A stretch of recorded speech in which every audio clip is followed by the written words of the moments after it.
think being a mother, it makes you who you are. It makes you who you are.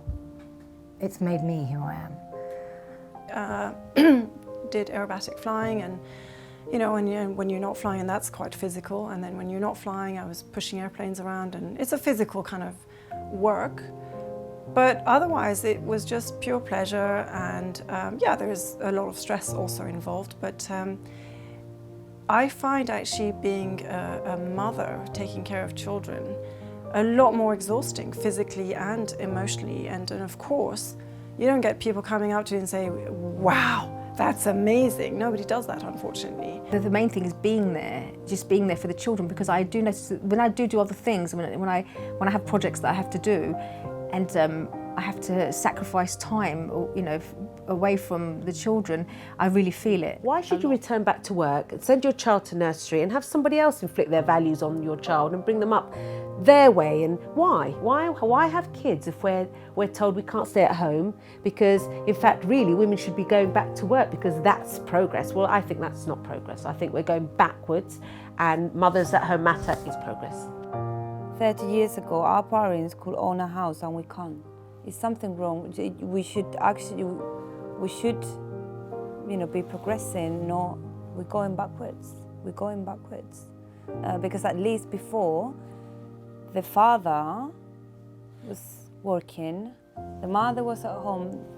They own a house. Now, you don't own a house and you got both parents working to have a roof. I think the government needs to support people who are married, because what I found out that if you're single, they help you. If you're married, you're doomed. And I think, as I said, psychologically, sometimes when you are at home and the kids are creating and it's really, really difficult, it's very easy to think, I wish I should have just gone to work. I wish I were at work. Why am I doing this? And I do think a lot of the time that we have those feelings because society is telling us that's what we should have done in the first place. And it makes us less able to cope with being stay-at-home mums. And I think we need more support. You know, it is going to be hard. It's going to be really wretched sometimes, actually, but it's fine and it's the right thing to do. And, you know, the kids are happy. You know, it is helping. It is helping.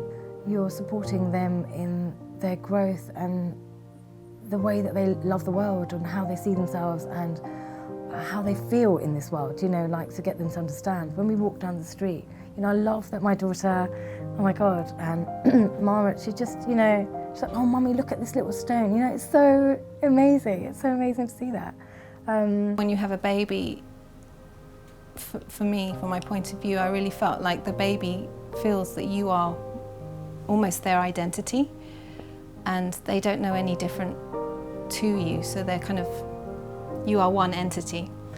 And as a mother and child, I think you stay like that until at least they're 1 year old. Well, I don't know when they realise really that they are their own person. And so I really felt that you know, that at least the initial time was so important for me to be there with them. What I see is I have to be at home and give my love. That is the most important. I would have more children if I could spend time with them. And I just remember being, you know, in hotel rooms just crying and crying and crying because, you know, I had left my baby. This is my world, my kids. Being a mom is amazing. The good motherhood is a gift, and I think we should really cherish that time because